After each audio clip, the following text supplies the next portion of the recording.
সর্বনেশে ঘটনা। তার মানে এখানে আশেপাশে তো বিপদ একেবারে ছড়িয়ে রয়েছে দিদি। কাল সকাল সকাল সবাই তৈরি হয়ে নিও, আমরা মহিম শাহের জঙ্গলে বনভোজন করতে যাব। ঘোড়ার ঘোড়ার আওয়াজ না, কে আসছে দেখি তো। না, ছোট কুকি, ছোট কুকি যাস না, ছোট কুকি, ছোট কুকি।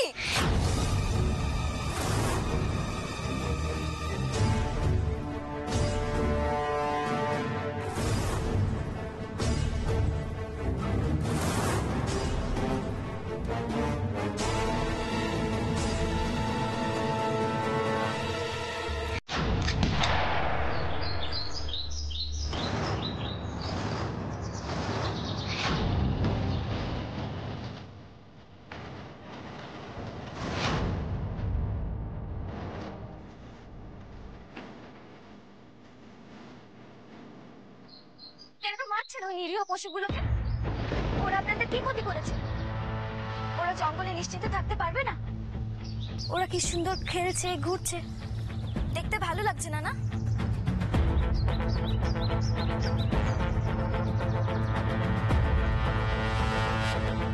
বন্দুকের নলটা তাক করার সময় একবারও হাত কাঁপলো না? আপনার পরিচয়টা কি জানতে পারি? ছোট কুকি, ছোট কুকি, ছোট কুকি। রে, মা বাবা মশাই আসছে। কোথায় গেলে তুমি? ছোট কুকি, তোমার কি মাথা খারাপ হয়ে গেছে? এমন ভাবে ঘন জঙ্গলে ঢুকে এলে তুমি? চলো তুমি আমার সাথে। রানী,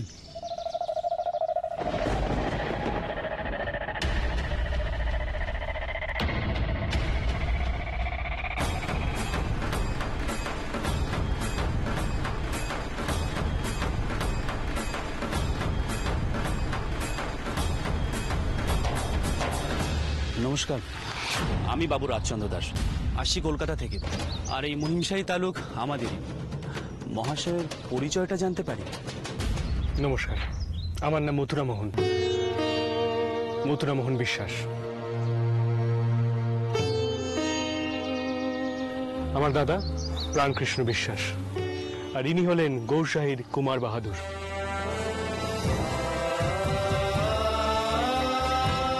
রাজচন্দ্রবাবু, আপনি আমাদের না চিনলেও হিন্দু কলেজের ছাত্র হওয়ার সুবাদে আমরা আপনাকে চিনি। দয়া করে আপনি আজ্ঞা করবেন না। বেশ, তাই হবে। চেনা পরিচয় যখন বেরিয়ে গেল, তোমরা আমার সঙ্গে চলো। আমার মেয়ে বোধহয় তোমাদের আনন্দে খানিকটা বাধা সৃষ্টি করেছে। আসলে ওর মন খুব নরম, তো আমি ওর হয়ে ক্ষমা চাইছি। ছি, আপনি কেন ক্ষমা চাইবেন? দোষ তো আমাদেরই। আর সত্যি তো, এরকম শান্ত নিরীহ পশুগুলোকে শিকার করতে আসা আমাদেরই উচিত হয়নি।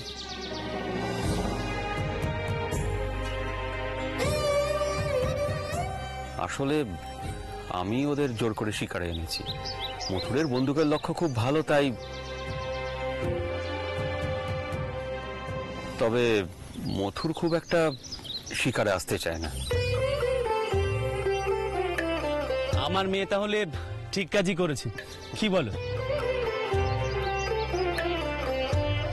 আচ্ছা, এসব কথা এখন থাক, অনেক বেলা হয়ে গেছে। আমি আমার পরিবারকে নিয়ে এখানে বনভোজনে এসেছিলাম। তোমরা সবাই যদি আমাদের সঙ্গে দুপুরের আহারটুকু গ্রহণ করো, আমি খুশিই হব।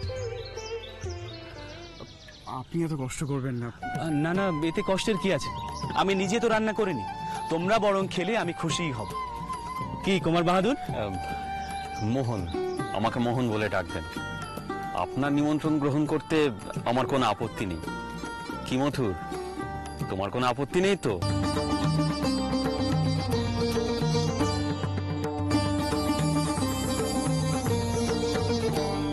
মা, বাবা মশাই ওদেরকে নেমন্তন্ন করলে কেন? ওই লোকগুলো মোটেই ভালো না, বাড়ি নিষ্ঠুর। ওদের নেমন্তন্ন করতে এত কথা কইতে কি কইছে ছোট কুকি?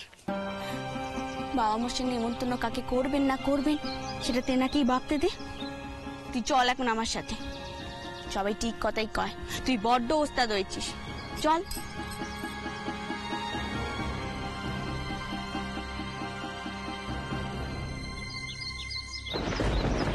আমি বরং একবার গিয়ে দেখে আসি। আয় কইছি। ওই তো ওরা এসে গেছে। তোর বড্ড সাহস হয়েছে না আরে ছোটকুকি, ইচ্ছে করছে চুলের মুঠিখানা ধরে নাড়িয়ে দি। আর মা, তুমি এতক্ষণ ধরে কি করছিলে জঙ্গলের মধ্যে? এত দেরি হলো যে বড়মা? আর বলিস নে, তোদের বোন কারা যেন সব শিকার করতে হয়েছিল, তাদেরকে বাধা দিয়েছে, শিকার করতে দেয়নি। হ্যাঁ, অচেনা ব্যাটা ছেলেদের কাছে কে? তোর কি কোনো কাণ্ডে জ্ঞান নেই ছোটকুকি? হ্যাঁ, আর বড়িয়ারও নেই? ভয় পাওয়ার কি আছে বড় মা? আমি দেবো নে, ওদের একটা নখ যে হরিণ মারতে যাচ্ছিল। তাতে তোর কি হয়েছে হতচারী?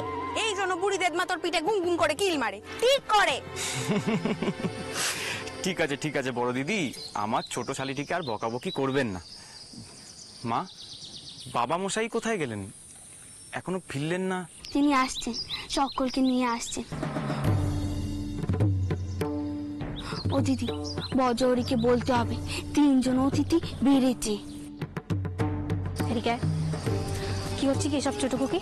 আজ কিন্তু বদিদি রাতে তোর কপালে নিকাত মার লেখা ছিল। ভাগ্যিস তোর মেয়ের জামাই দাদা ছিলেন, নাহলে কি হতো বল দেখি? যত দোষ বুঝি আমার, দোষ করলো ওই লোকগুলো। কি নিষ্ঠুর বাবা ওই লোকগুলো। শিকার তো অনেকেই করে, এতে তুই নিষ্ঠুরতার কি দেখলি শুনি? তোর তো সবকিছুতেই উল্টো চিনতে। এখন থাকে সব কথা, চল তো আমরা মেয়ের জামাই দাদাকে ডেকে আনি। কি বলো মেস দিদি, তুমি একটু কথা কইতে পারবে? তুই থাম দেখি, তুইও কিন্তু বড্ড পাকা পাকা কথা কইছিস। সেজগিন্নি, তোমার দিদির কি আর সে সময় আছেই অধমের দিকে তাকাবার? কেউ একজন চাতক পাখির মতো কথা কওয়ার জন্য চেয়ে আছে, সে কি আর তা বোঝে? বাবা জীবন, এসো বাবা, আলাপ করিয়ে। আমার মেজো জামাই, সোনা বেড়ের চৌধুরী বাড়ির ছেলে প্যারিমোহন।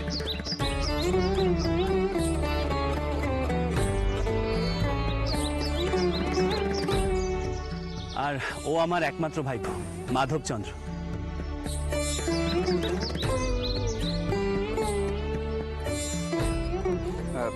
সোনাবেড়ে চৌধুরী বাড়ি প্যারিমোহন। আমি আর মুথুর তো আগে সোনাবেড়ে স্কুলেই পড়তাম।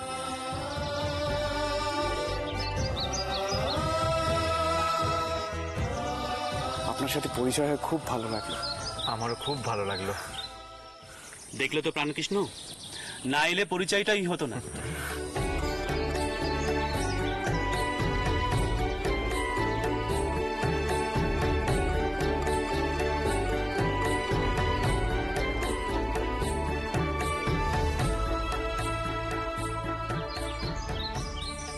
দিদি, ওই ছেলেটাকে দেখো, কি অমায়িক ব্যাপার।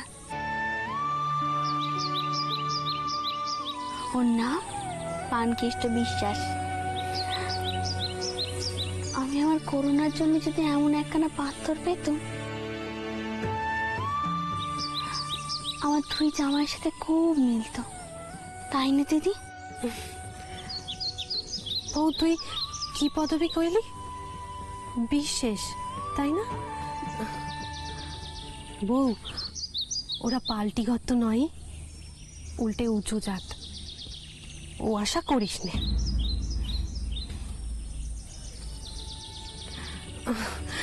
চ চ দেখি আমরা রান্নার ওখানে গিয়ে দেখি কতদূর কি হলো। চ।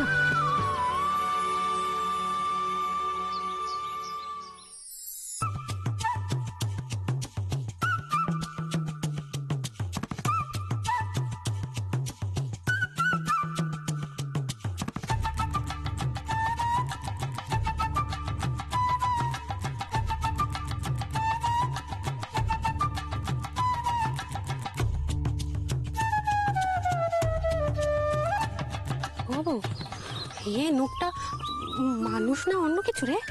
বাপরে বাপ, এত তাড়াতাড়ি 10 জনের কাজ একাই করে দিচ্ছে। এমন তারা কাণ্ডে আগে কখনো দেখেছিস? না কোথায় দি, এই পেতম দেখছি।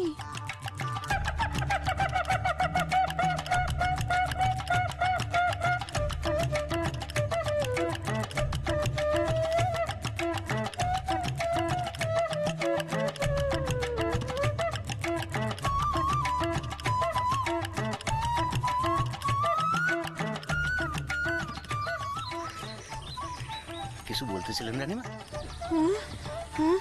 না না, মানে বলছিলাম কি, আরো 3 জন অতিথি এসেছেন, তো তাই 3 জন কেন, গোটা গ্রামের লোকেরা খাইয়ে সারবে এই ভজরি। হ্যাঁ, ব্যাস তাহলে তো হয়ে গেল। আমরা যাই গিয়ে বিশ্রাম করি। তোমার রান্না হলে ডেকো। আর তোমার কাজকর্ম দেখে তো আমার মাথা ঘুরছে বাবা। কিসে বলেন কথা মা?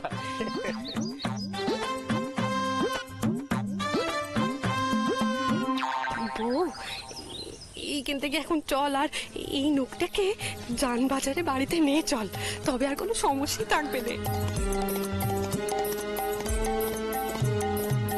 দিদি উনি কি ভালো লোক বলো তো, কিন্তু কি বিপদেই না পড়েছে। ঠাউরের যে কি বিচার। ঠাউর যা করেন মঙ্গলের জন্যই করেন মা। ভাগ্যিস বিপদে পড়েছিলাম, না হলে আপনাদের তো সেবা করার এই সুযোগই পেতাম না। ঠিক আছে বাবা, তোমার কোনো দরকার হলে ডেকো। চল।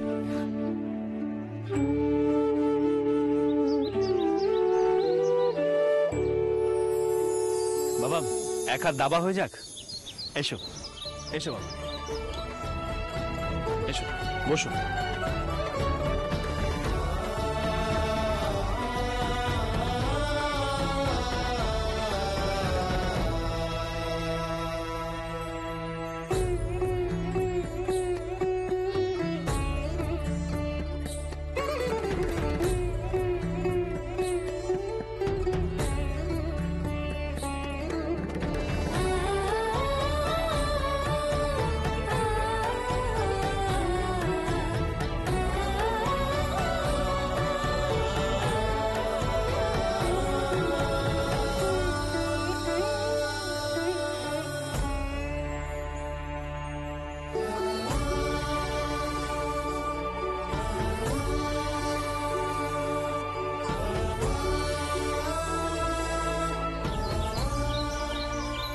মেয়ের জামাই দাদা ওই লোকগুলোর সাথে কি করছে বলো দেখি।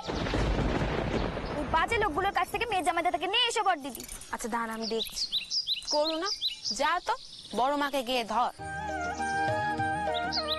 মাকে দিয়ে একটা গান গাওয়াই যায় না, তারপর সব ব্যবস্থা আমি করছি। থাক না দিদি, দাঁড়া না।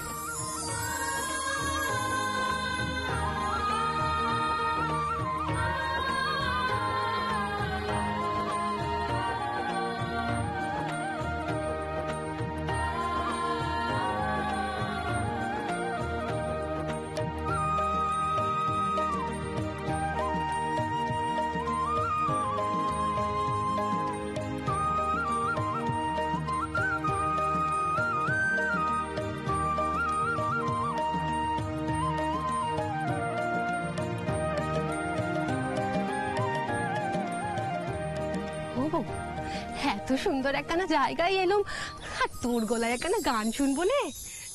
কি যে বলো না দিদি, এখানে জামাইরা রয়েছে, অতিথিরা রয়েছে, সবার সম্মুখে। তাতে কি হয়েছে, তুই তো আমাদেরকে গান শোনাবি। আর আর দেখ, জামাই তো তোর ব্যাটারি মতন। একটা কথা ভেবে দেখ, তোর গান শুনে হয়তো জামাই কুমারীকে গান বাজনার সুযোগও করে দিতে পারে।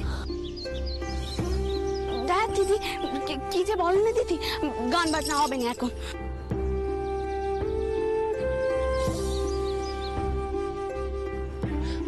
ও বউ, গান একখানা গান এমন করিস কেন বল দেখি।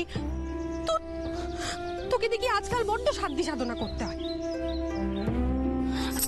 ও দিদি এমন ভাবে না করে নে। দেখ, শুধু আমি একা গান শুনতে চাইছি না, তোর মেয়েরাও গান শুনতে চাইছে। নেহাতি ভয় কিছু বলতে পারছে না, তাই তো সে আমাকে ধরেছে। পদ্মই তো করুণাকে বলে পাঠিয়েছে।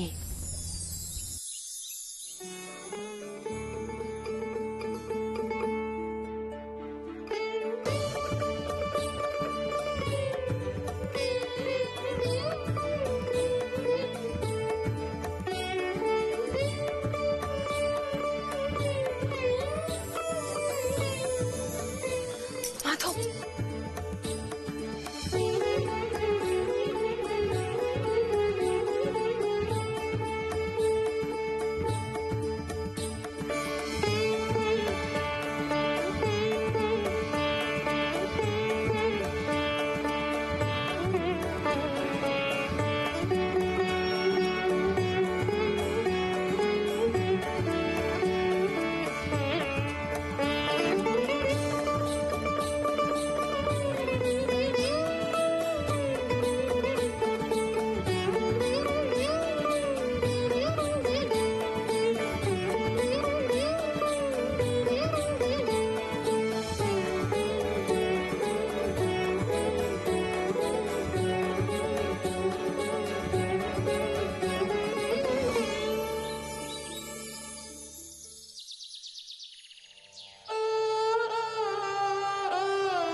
আশ্রয়ে বাসানে মধুর প্রণয়ে হোক ধরা মধুময়, মধুর প্রণয়ে হোক ধরা মধুময়, মধুরে তো আহা দেখি সব সুখময়, মধুরে তো আহা দেখি সব সুখময়, মরুর মাঝে সংসার এক আশ্রয়, মরুর মাঝে সংসার এক আশ্রয়।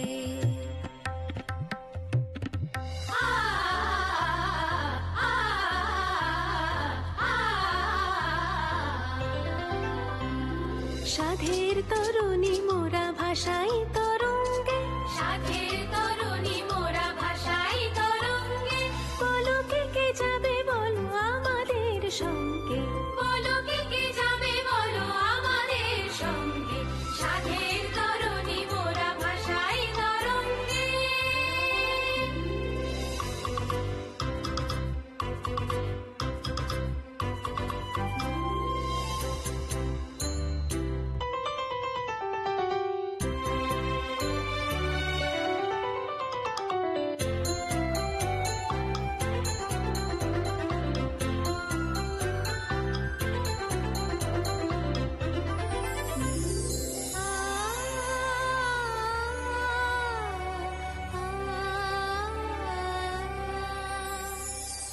তুমি এরকম কেন করলে পদ্ম?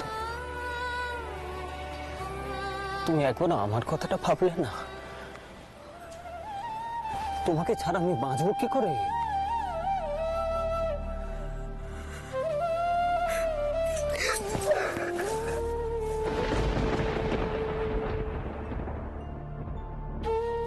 তুমি চিন্তা করো না পদ্ম,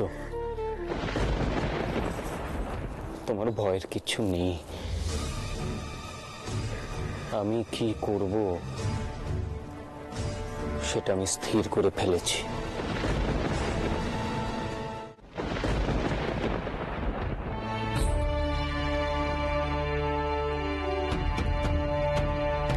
এসো বাবা, ভেতরে এসো। নায়েব মশাই, নেদা, কোথায় গেলেন সব? এটা একটু ছাদে বসার ব্যবস্থা করতে হবে। আপনি কিছু চিন্তা করবেন না কর্তামশাই, আমি এক্ষুনি ব্যবস্থা করতেছি। এই যে তোমরা সবাই চলে এসছো, কর্তামশাইদের একটু ছাদে বসার ব্যবস্থা করতে হবে। চলো চলো আমার সাথে, চলো চলো। আপনার বাড়ি বেশ চমৎকার। হ্যাঁ, আমার পিতৃদেবের আমলে করা, তবে এ প্রান্তে খুব একটা আসা যাওয়া হয় না।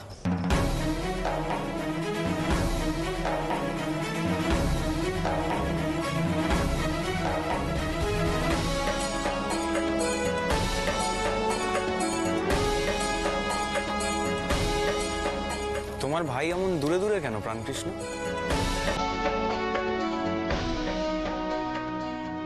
সে কি একা থাকতে পছন্দ করে? ওর মন মেজাজ বোঝা ভাই।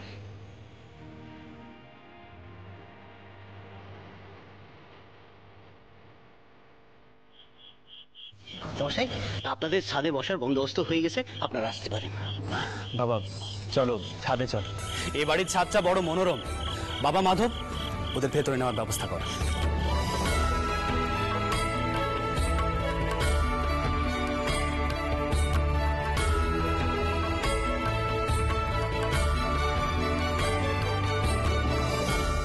শুনছেন? আমি বলি কি, নায়েব মশাই যে কইলেন রাঁধুনি জোগাড় করে আনবেন, কই সে তো এলেননি। রানীমা, ওই রাঁধুনির কি দরকার আছে? আমি তো আছি।